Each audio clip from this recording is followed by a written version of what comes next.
Good morning, guys. Elmarie from Worcester, Western Cape, South Africa.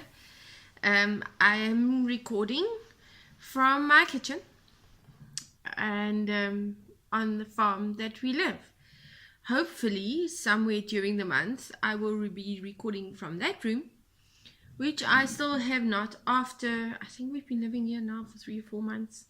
Haven't fixed it yet. It's been crazy. Welcome to anybody who's new, and thank you for all returning viewers. Thank you for taking some time to watch my podcast. My podcast is about, well, fibre, anything fibre related. So it's spinning and dyeing, hand dyeing, and then knitting. At the moment, mostly I used to crochet a lot before I started knitting. I thought I'd never knit. And then I started knitting, and the knitting bug had sort of bitten me, so I don't really crochet at the moment. But either way, that's what it's about. Yes, you will find me on Instagram as A Cup of Yarn. You will also find me on Facebook as A Cup of Yarn. I am most active on Instagram. I share my Instagram posts to my Facebook page. That's just a better way of marketing that I found. And then you will find me on Ravelry as Ella73, and there's also a Ravelry group for this podcast called My Yarn Runneth Over. If anybody wants to ask why there's such a change from A Cup of Yarn to My Yarn Runneth Over, there's already a Ravelry group, A Cup of Yarn on Ravelry, so I had to change that up, and because of that, the podcast name has also changed. Sorry, I just need to get something out of my tea. So, on to what am I drinking? Tea. This is, I think, video number 4. Every time I'm busy with a video, there's some distraction. The last one my husband called, so I have to start over again. I started out with just my normal juice from my juicer, and now it's tea. I just want to tell you which tea, because it's actually really nice tea. For those of you who don't live in South Africa, won't know about this tea brand, but it's cadmium tea. That's what it looks like, and it is the masala chai with turmeric, and it's great. It is really a very nice tea. It's a chai tea, chai spices, but it has turmeric in it. So it's really nice for any detox type of idea. But I use it for, well, I just use it because I like it. And I don't drink black tea, just normal Ceylon tea, because that gives me jitters. I can drink 3-4 cups of coffee and it makes nothing, but Ceylon tea, not so much. So the rooibos chai is really nice, and carmine teas are actually I didn't actually know them. They're like from between, just on the road out from Citrusdal to Glenwilliam. It's a farm there, and they farm rooibos. I can't say it's organic rooibos. It's difficult to farm anything organic there.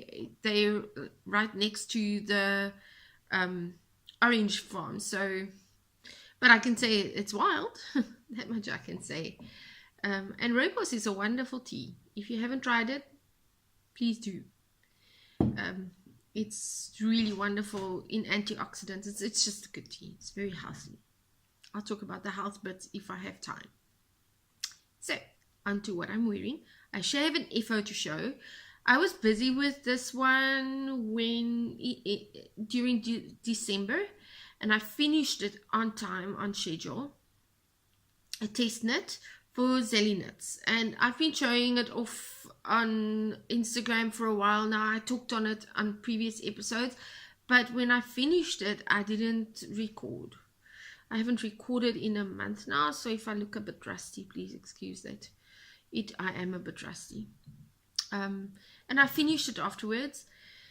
I did this. Okay, wait, I'll just stand back so that you can see what it looks like. I'll have to like come down. You can see it is cropped. I'll explain that now. It's not supposed to be. It's supposed to sit about there. That's what it looks like at the back. Okay, enough views, right? Good. Oh, and I'm wearing here at the bottom my Olivia line skirt. So it took a while. Olivia line skirt from Tessuti Fabrics. It's a free pattern. So yeah, that's what I'm wearing. And it's white t-shirt underneath. So I did this with my own handspun yarn. The pattern calls for a worsted weight, but I used this one. It really is closer to fingering weight. It worked out very well. I got a bit of a crop. I did do for a change. I did swatch. I can't remember the needle size. I know I went up a needle size to get the correct gauge. But it's difficult with handspun to get a correct gauge anyway, because it's thick and thin most of the time. So it's difficult to get a correct gauge. Anyway, I did. Because it's supposed to stretch down. It's done from side to side, not top down or bottom up. But it's done from side to side. So it's supposed to stretch down. I used a non-superwash though, so it doesn't stretch as much as superwash does. I'm very happy with the cropped effect. I layer a lot. Even in summer, I layer my stuff on top of each other. So I'm very happy with it. I've been wearing it so much. I really do need to make myself another one. The only thing is, this is a thinking pattern. You actually do have to think. It's not a TV knit. But I love the pattern and I can highly recommend it. I said that on my Ravelry page, on Ravelry. This is such a wonderful pattern. It's detailed and it's complete. So, and there's a lot of written tutorials on there, and I have to honestly say that it is so easy to contact the designer and ask some questions. So I have to tell you, it's worth every single cent that you will pay for this pattern. It is it's a I think wonderful versatile pattern. I'll be able to wear it during winter as a type of a vest over clothes. I'm wearing it now just as a tank top, but I also just layer it on top of stuff. As I said, I always layer. But for those of you who don't want to layer and don't mind open sleeves and that sort of thing, you can just wear it as a top. That's great as well. So yeah, no, I can really highly recommend this pattern. I will put the link down below again. I did before, but I will put the full link. It was released in December, so the pattern is available to buy now. So I will put that link down below in the description thingy. So that's that for FOs. No other FOs. Haven't been knitting that much. I have a truckload of whips. That's actually UFOs. Unfinished objects lying around. Don't know what to do with them. What I can show you though, whip-wise, is the Sapila sweater. Now, I mentioned this before. Sapila sweater is a Caitlin Hunter pattern. I am really also a Caitlin Hunter pattern fan. Her patterns are written in a way that's understandable, also complete. It's absolutely complete. There are no glitches and hiccups and spaces that you don't really understand what she's saying. It is easy to read patterns, and for me, okay, that's a big thing, but for me it's difficult to read. If a pattern isn't complete, I just blank out. So I started the Sapila sweater before. It's previous episode, you'll see them. But I started it with alpaca and merino blend with this one, and then a much lighter alpaca. This is a hand-dyed one. The alpaca is also a hand-dyed one of mine, of a cup of yarn. This one I really like because of those little rusty bits in between. And the color I had with this was like a taupish color. It worked, but the fiber didn't work. So to be very honest, this is superwash. I would not recommend alpaca for color work.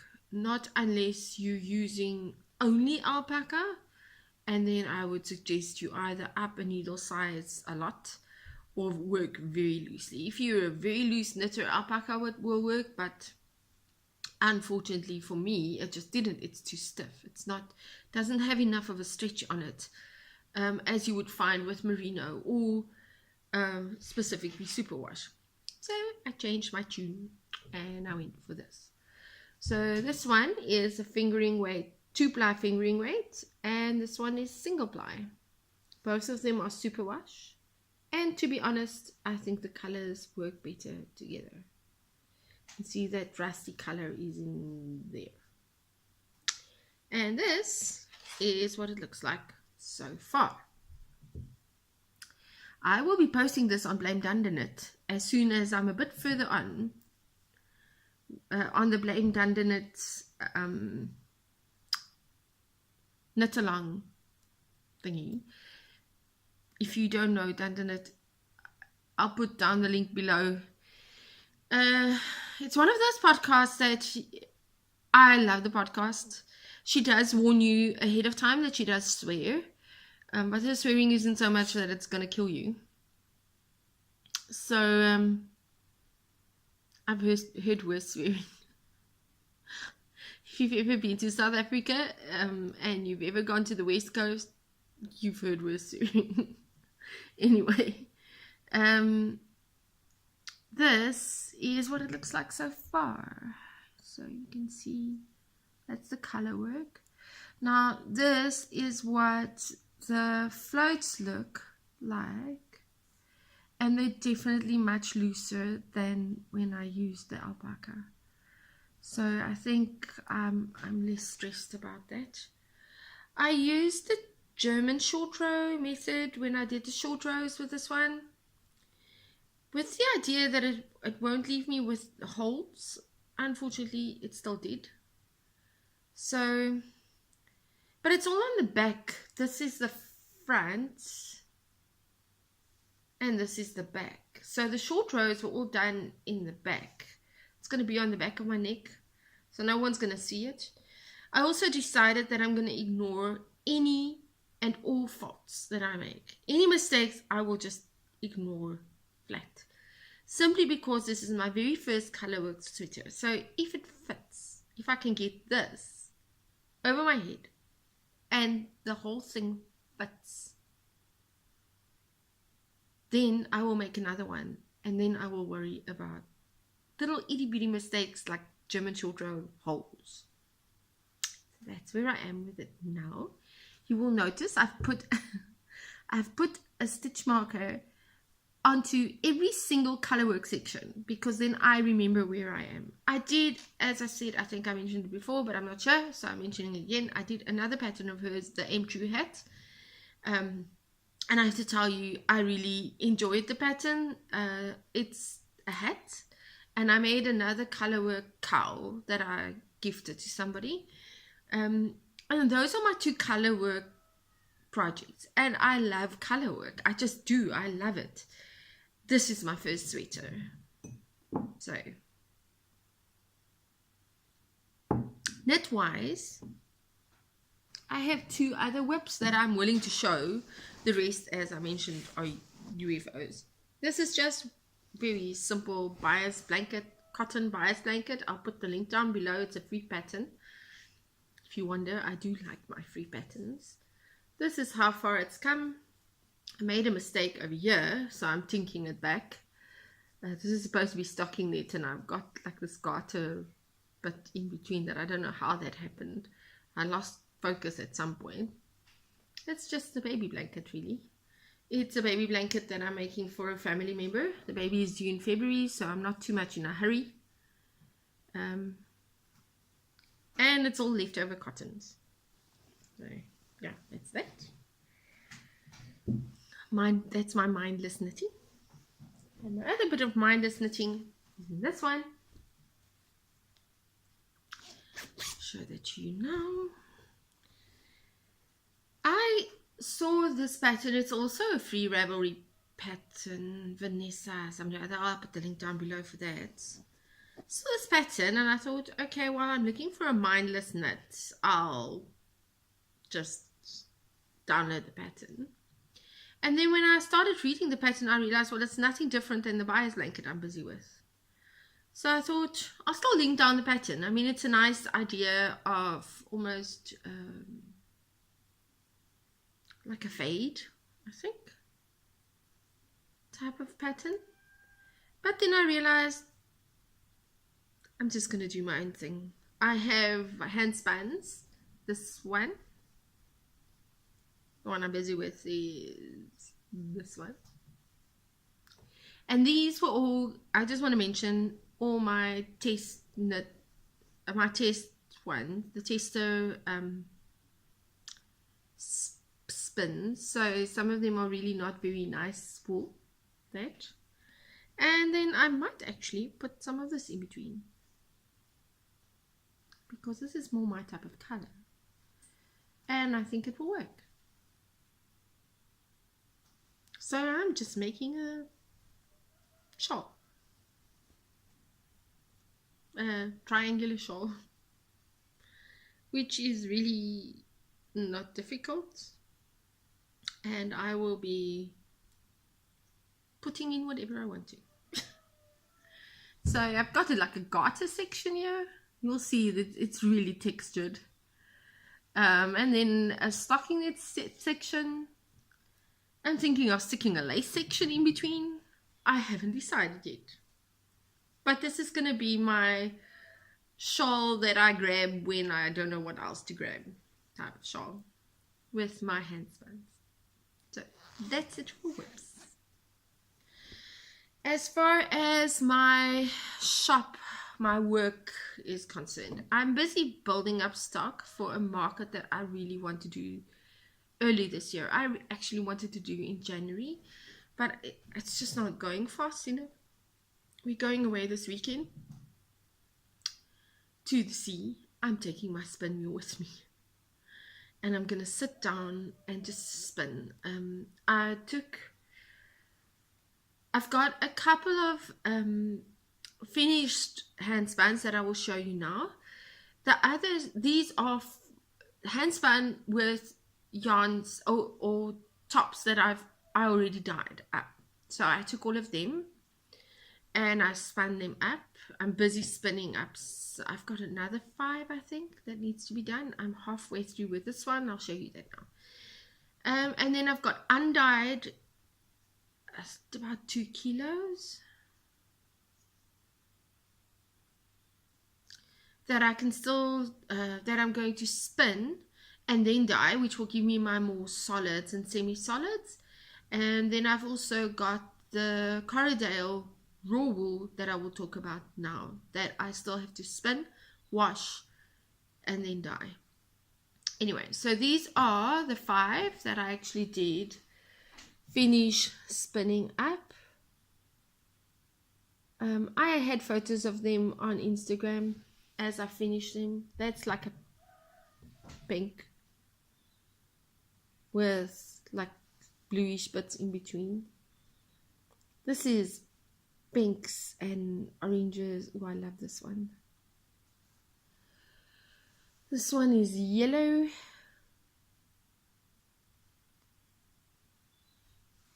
And that one is just like a mauvey purple. You can see it like that. Ooh, and I love this one too. These are greens. Thinking of calling that herb garden because it really makes me think of a herb garden. So those are what they look like together so far. I am currently busy with this one. I'll show you the tops as they look like now. These have already been pre-drafted. I'm busy with the other one. So this is what it looks like. what the fiber looks like on its own. You'll see these like bits of purple in it, like a dark purple, mauvey kind of purple, and then turquoise, pieces of white in between. There's even like a spot where it looks like almost coral, but it's like here and there. I love this stuff. I love the way I get surprises when the fiber is pre-dyed and I spin it up. I absolutely love it. Anyway, this is the one bobbin that's already been spun. I don't know if you can see these colors. Let's look at that. This is going to be one very, very interesting. So this is a single ply. This is how thin I spin it, approximately. And because it is, it's a top, so it's been combed and carded, all the fibers are going in one direction. So the method you use to spin that is worsted, is the worsted spun technique. It's slightly different than the other one. The Corriedale wool that I just spoke about is really far more rustic than merino. These are all non-superwash, so they're non-superwash.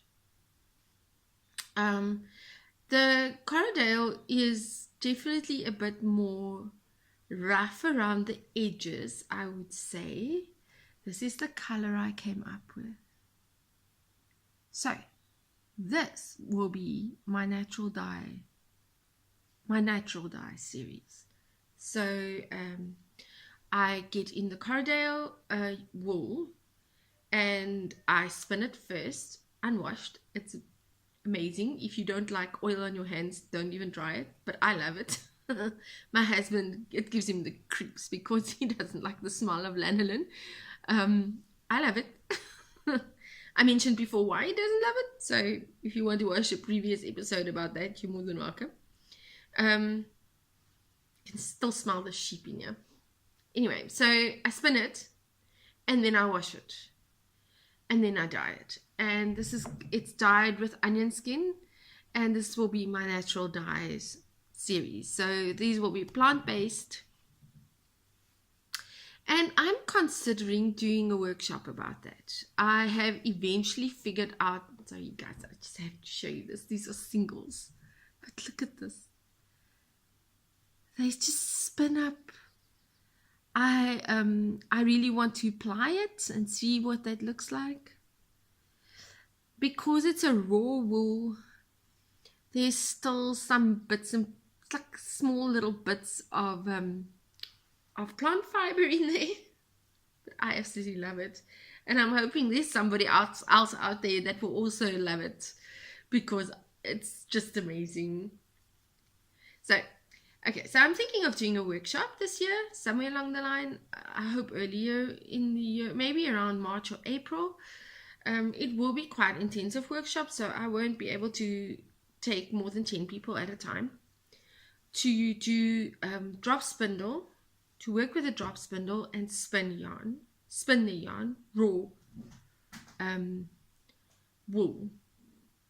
I will have Corriedale there probably, and I will probably also have the tops, so it will depend on the two different techniques. This is woolen spun, and that one's worsted spun. Slightly different techniques, but it's different enough to make a huge difference.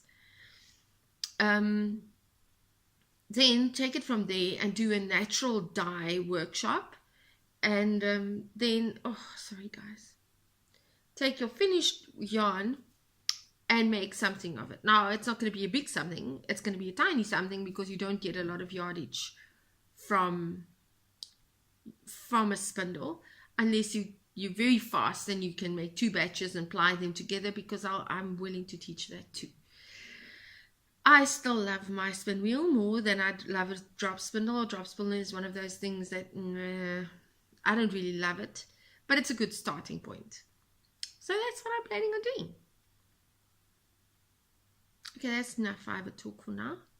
Personal stuff, I will be making a video about something really personal for me. I will probably be making it maybe, no, not next week somewhere. But I've had a really huge health breakthrough after 25 years of suffering with IBS. If you don't know what that means, it's irritable bowel syndrome or spastic colon or whatever you want to call it. It basically comes down to severe stomach cramps and being triggered by, I could never figure out why my stomach would go into a spasm because I just ate a piece of fish, or I just ate egg whites, because I don't like eggs anyway, so that didn't bug me. But it did start bugging me when I couldn't eat peanut butter. I love peanut butter. And then I couldn't eat dates, and then my stomach would get sensitive for just about anything. And I couldn't figure that one out. I didn't get answers from a doctor. I was 19 when that started. And I actually had a gastroscopy, I think they call it in English. You just swallow a camera, and no one could answer me. And I'm grateful to say right now, I'm just getting up in the morning and saying, thank you, Lord. And I am able to have the energy to do just my basic chores, which I lost all my energy for. And I haven't had a stomach cramp in nearly 2 months now. So I really would like to make a video about that for the sake of someone else who needs the information. If you struggle for 25 years and you can't get an answer for a doctor, a naturopath, or Google couldn't answer me, then it's always a great thing to be able to share the information with people out there that are struggling with the same thing. And I mean, people are so different. Our bodies are different. And what worked for me may not work for someone else, but at least it's a starting point and a place to try, if nothing else has worked. And I don't believe in medication and pills. I don't use a pill unless I absolutely have to. So to tell you that I was stealing some of my husband's ultra sick pills and drinking baby spaz, that says a lot. So yeah, I will make that video somewhere over next week. I am at 27 minutes now. I'm going to say goodbye. I hope you guys have had a wonderful new year so far. Happy New Year, by the way. For me, as I said before, it doesn't feel as if it's a new year. It just feels as if the 1 year is just sort of going right into the next one. But nonetheless, it is 2019, and I hope you have a wonderful new year and a productive, blessed one. For God, 1 day is equal to 1,000 and 1,000 to 1. So there's no time and space, but we are human, and for us there is time and space. I hope if you're the type of person who makes goals and that you reach all of them.